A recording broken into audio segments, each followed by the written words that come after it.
বাইরে থেকে ভিতরে।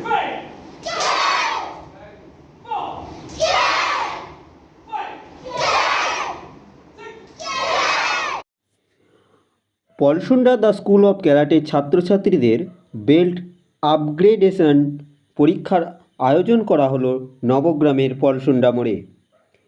ক্যারাটে ডো অ্যাসোসিয়েশন অফ বেঙ্গলের প্রেসিডেন্ট হানসি প্রেমজিৎ সেন ও সিকি ডিরেক্টর রেন্সি ব্যাপাদিত্য নন্দীর তত্ত্বাবধানে রবিবার নবগ্রামের পলসুন্ডা মোড়ে দ্য স্কুল অফ ক্যারাটের ছাত্রছাত্রীদের নিয়ে সেই Shinkai Indian karate do and kick boxing ইনস্টিটিউটের মুর্শিদাবাদ শাখা দ্য স্কুল অফ ক্যারাটে আজকে ক্যারাটে ছাত্রছাত্রীদের বেল্ট আপগ্রেডেশন পরীক্ষা